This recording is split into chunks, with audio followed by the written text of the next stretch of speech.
ரஞ்சித்க்கு night நேரத்துல பைக்ல போறதுக்கு ரொம்ப பிடிக்கும். அப்படி ஒரு நாள் போயிட்டு இருக்கும் போது அவருக்கு முன்னாடி ஹஸ்பண்ட் அண்ட் வைஃப் பைக்ல போறாங்க. ஆனா அவங்க ரொம்ப ஸ்லோவாவும் ரோட்டுடைய சென்டர்லயும் போயிட்டு இருக்கிறாங்க. அப்போதான் ஒரு விஷயத்தை நோட் பண்றாரு. சார், உங்க வைஃபோட சாரி பின்னாடி வீல்ல மாட்ட போது அதை பார்த்து எடுத்து விட்டு போங்க அப்படின்னு சொல்றாரு. ஒரு 2 கிலோமீட்டர் போனதுக்கு பின்னாடி ரோட்டோரமா ரஞ்சித் நின்னுட்டு இருக்காரு. அப்போ இவரு கிராஸ் பண்ணி வந்த ஆளு பைக்ல தனியா ரொம்பவே ஸ்லோவா வர்றத கவனிக்கிறாரு. ஒருவேளை வீல்ல சாரி மாட்டி அவரு மனைவி கீழே விழுந்துட்டாங்க, அது தெரியாம கூட இவரு வர்றாரோன்னு நினைச்சிட்டு அந்த நபரோட பைக்க ரஞ்சித் நிப்பாட்டுறாரு. சார், உங்க பின்னாடி உங்க வைஃப் உட்கார்ந்து வந்தாங்களே, எங்க அவங்க? ஏன் நீங்க மட்டும் தனியா வரீங்க அப்படின்னு கேக்குறாரு. அதுக்கு அந்த நபர் ரொம்பவே டென்ஷன் ஆகி, நானே இந்த நைட்டு நேரத்துல பைக் மூவ் ஆக மாட்டேங்குது, ரொம்ப ஸ்லோவா போகுதுன்னு கோவத்துல இருக்கேன். நீ வேற ஏன்யா டென்ஷன் பண்ற அப்படின்னு திட்டிட்டு அங்க இருந்து கிளம்புறாரு. கிளம்புனவரு அங்க இருந்து பயங்கர பாஸ்டாவும் போயிறாரு. சரிதான், இந்த ஆளு சரியான பைத்தியக்காரன் போல அப்படின்னு ரஞ்சித்தும் அவரோட பைக்கை எடுத்துட்டு கிளம்புறாரு. என்னாச்சு, பைக் ரொம்பவே ஸ்லோவா போகுது, ஒருவேளை என்ஜின்ல ஏதாவது பிரச்சனை இருக்குமோ அப்படின்னு யோசிச்சுட்டு இருக்கும் போது பின்னாடி வந்த கார் டிரைவர் வேகமா ஹாரன் அடிச்சு இவரை கிராஸ் பண்றாரு. கிராஸ் பண்ணும் போது ஒரு விஷயத்தையும் இவர்கிட்ட சொல்றாரு. அதை கேட்டதும் ரஞ்சித்துக்கு முகமெல்லாம் வேர்த்துரிச்சு. அப்படியே அந்த கார் டிரைவர் என்ன சொல்லிருப்பாருன்னு உங்களுக்கு தெரிஞ்சா கமெண்ட்ல சொல்லுங்க.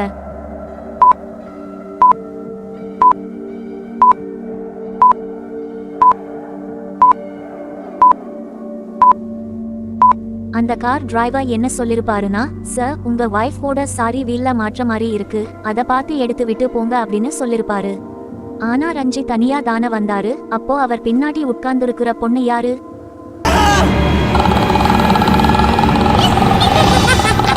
ஒரு நாள் விமல் வீட்டிற்கு அவரு ஃப்ரெண்ட் ரகு வர்றாரு. அப்போ அவரோட பெட்ல ஒரு பொண்ணோட போட்டோ இருக்கிறத பாக்குறாரு. அந்த போட்டோல இருந்த பொண்ணு ஏதோ ஒரு கேம்ல வின் பண்ணிட்டு வெற்றி சிம்பல்ல 2 விரலை காட்டிட்டு இருக்கிற மாதிரி நின்னுட்டு இருக்காங்க. அத பார்த்த ரகு விமல் கிட்ட இது யாரு மச்சான்னு கேட்கும் போது, இதுவா மச்சா, இது யாருன்னே தெரியல, நேத்து ரூம் கூட்டும் போது இந்த போட்டோ கிடைச்சது, சரி பார்க்க கியூட்டா இருந்துச்சு, அதான் எடுத்து வச்சேன் அப்படின்னு சொல்றாரு. அப்புறமா ரகு கொஞ்ச நேரம் விமல் வீட்ல டைம் ஸ்பெண்ட் பண்ணிட்டு அவரு வீட்டுக்கு போயிறாரு. அன்னைக்கு நைட் விமல் தூங்குறதுக்கு முன்னாடி ஒரு டிக்டாக் வீடியோ எடுத்து வாட்ஸ்அப் ஸ்டேட்டஸா வச்சு படுத்து தூங்கிறாரு. மறுநாள் காலையில விமலுக்கு போன் பண்ண ரகு, மச்சா, நைட் நீ பண்ண டிக்டாக் பயங்கர ரியலிஸ்டிக்கா இருந்துச்சு, ஒரு செகண்ட் நானே பயந்துட்டேனா பாத்துக்கோயேன் அப்படின்னு சொல்றாரு. இவன் என்னடா பயந்துட்டேன்னு சம்பந்தமே இல்லாம லூசு மாதிரி சொல்றானேன்னு விமலும் அந்த டிக்டாக் வீடியோவை பாக்குறாரு. பார்த்தவரு பயங்கரமா ஷாக் ஆகிறாரு. விமல் எதை பார்த்து ஷாக் ஆனாருன்னு உங்களுக்கு தெரிஞ்சா கமெண்ட்ல சொல்லுங்க.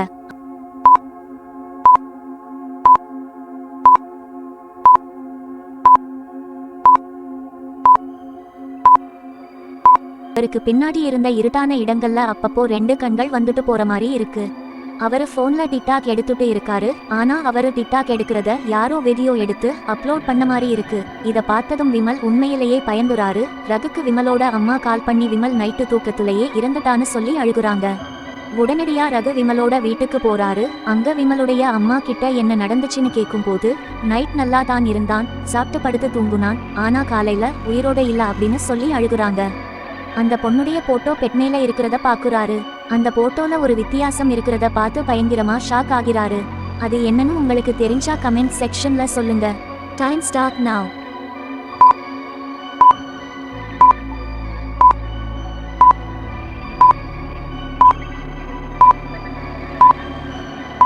ஃபர்ஸ்ட் டைம் ரகு அந்த பொண்ணோட போட்டோவை விமல் வீட்ல பார்க்கும் போது வெற்றி சிம்பலா அது 2 விரலை காட்டிட்டு இருந்துச்சு. இப்போ பார்க்கும் போது அது 3 விரலா காட்டிட்டு இருக்கு. சோ இதுதான் அந்த வித்தியாசம். இதை பார்த்துதான் ரகு ஷாக் ஆனாரு. அதுக்கப்புறமா மறுநாள் காலையில அவர் தூங்கி எந்திரிக்கும் போது ஏதோ ஒரு வித்தியாசத்தை அவர் ஃபீல் பண்றாரு. அப்போ கீழே குனிச்சு பார்க்கும் போது அவரு மாதிரி யாரோ ஒருத்தர் பெட்ல படுத்துட்டு இருக்காரு. அதுக்கப்புறமா கீழே அந்த பொண்ணோட போட்டோவும் இருக்கு. சோ அங்க என்ன நடந்திருக்கும்? அந்த போட்டோல இருக்கிற பொண்ணு என்ன சொல்ல வருதுன்னு உங்களுக்கு தோணுச்சுன்னா உங்களுடைய பதில கமெண்ட்ல சொல்லுங்க. உங்க ஒவ்வொருத்தரோட பதில பாக்குறதுக்கு ரொம்ப ஆவலோட காத்திருக்கேன். இப்போ வாங்க இன்ட்ரெஸ்டான நெக்ஸ்ட் த்ரெட்ல பார்க்கலாம்.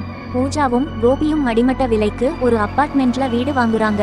அந்த வீட்டுல ஏதோ அமானுஷ்யம் இருக்குன்னு நிறைய பேரு சொல்லியும் இந்த மாதிரி விஷயங்களை நம்பிக்கை இல்லாததுனால யாரு பேச்சையும் கேட்காம அதை வாங்கிறாரு. ஒரு நாள் ஆஃபீஸ் விட்டு வந்த பூஜா ரீஃப்ரெஷ் பண்ணிட்டு முகம் கழுவிட்டு இருக்காங்க. அப்போ அவங்க வாஷ் பேசன் டேப் ஓபன் பண்ணி முகத்தை கழுவிட்டு சோப் போட்டு இருக்காங்க. அப்போ திடீர்னு அவங்க பின்னாடி ஏதோ ஒன்னு கிராஸ் பண்ண மாதிரி இருக்கு. கண்ணுக்குள்ள சோப்பு புகுந்த காரணத்தால அவங்க திருப்பியும் டேப்ல கை வைக்கிறாங்க. அதை ஓபன் பண்ணி முகத்தை நல்லா கழுவிட்டு திரும்பி பாக்குறாங்க. ஆனா அங்க யாருமே இல்ல. ஒரு 2 செகண்ட் அவங்க என்ன செஞ்சாங்கன்னு நிதானமா யோசிக்கும் போது அவங்கள தவிர வேற ஏதோ ஒன்னு அந்த வீட்ல இருக்குதுன்னு கன்ஃபார்ம் பண்ணிறாங்க. எப்படி பூஜா கன்ஃபார்ம் பண்ணாங்கன்னு உங்களுக்கு தெரிஞ்சா கமெண்ட்ல சொல்லுங்க.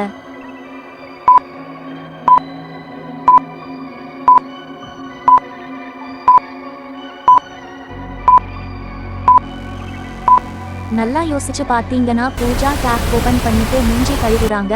ஆனா அவங்க டேப் க்ளோஸ் பண்ண கிடையாது. ஆனா திருப்பி அவங்க தண்ணியால மூஞ்சி கழுவும் போது மறுபடியும் க்ளோஸ் ஆன டேப் தான் ஓபன் பண்றாங்க. சோ எப்படி அந்த டேப் க்ளோஸ் ஆச்சு? இதை வச்சுதான் பூஜா அங்க வேற யாரோ இருக்காங்கன்னு முடிவு பண்றாங்க. உடனடியா அவங்க ஹஸ்பண்ட் கோபிக்கு போன் பண்ணி உடனே வீட்டுக்கு வாங்க, எனக்கு ரொம்ப பயமா இருக்குன்னு சொல்லவும் கோபியும் அவசரமா ஆபீஸ்ல இருந்து வீட்டுக்கு போறாரு. கோபியோட வீடு 6வது மாடியில இருக்கு. அதனால அவர் லெஃப்ட்ல ஏறினதுமே 6வது பட்டன் பிரஸ் பண்றாரு. அவரு பிரஸ் பண்ணதும் அது எரியவும் ஆரம்பிக்குது. கரெக்டா 3வது மாடி போனதுமே 8ஆம் நம்பர் பட்டன் எரிய ஆரம்பிக்குது. அடுத்ததா 4th ஃப்ளோர் போனதுமே 7ஆம் நம்பர் பட்டன் எரிய ஆரம்பிக்குது. சரி, யாராவது 8வது ஃப்ளோர்லயும் 7வது ஃப்ளோர்லயும் லிஃப்ட் பட்டன் வெளியில பிரஸ் பண்ணிருப்பாங்க. அதனாலதான் எரிதுன்னு நினைச்சிட்டு இருக்காரு. ஆனா அவரு 2 செகண்ட் யோசிச்ச உடனே 5வது மாடியிலேயே அவரு லிஃப்ட நிப்பாட்டி இறங்கி வெளியில ஓடுறாரு. அவரு ஏன் அப்படி பண்ணாருன்னு உங்களுக்கு தெரிஞ்சா கமெண்ட்ல சொல்லுங்க.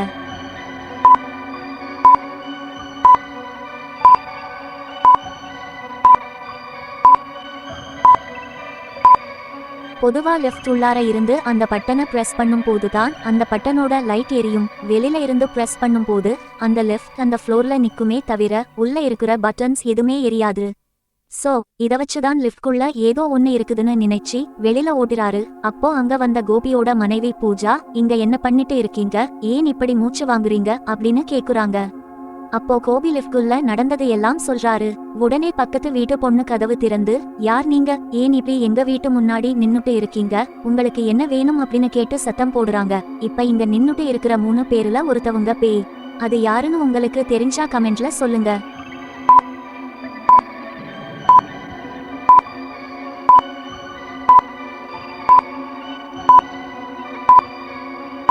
இங்க இருக்கிறவங்கள பூஜா தான் அந்த பேய். எப்படின்னா கோபியோட வீடு 6வது ஃப்ளோர்ல இருக்கு. ஆனா அவரு லிஃப்ட்ல வந்துட்டு இருக்கும் போது பயந்துட்டு 5வது ஃப்ளோர்லயே இறங்கிட்டாரு. அவரு 5வது ஃப்ளோர்ல இறங்கிட்டாருன்னு பூஜா கிட்டவும் சொல்லவும் இல்ல.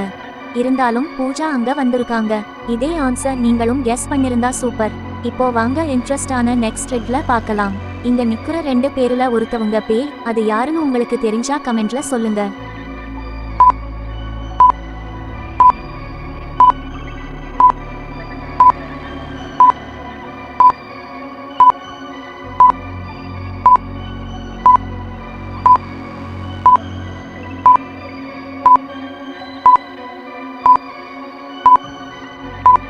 அன்னைக்கு தேதி அக்டோபர் 31. பொதுவா ஹாலோவீன் தேவை கொண்டாடுற நாள் அது. அதனால ஹாலோவீன் டெரஸ்ல இருக்காங்க.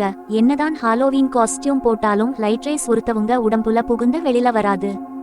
சோ இவங்க தான் அந்த பேய். இன்னைக்கு பார்த்த ரிட்டில்ஸ் உங்களுக்கு பிடிக்கும்னு நினைக்கிறேன். மறக்காம நம்ம சேனல்ல சப்ஸ்கிரைப் பண்ணிருங்க. நெக்ஸ்ட் வீடியோல பார்க்கலாம் நண்பர்களே. டாடா பாய்.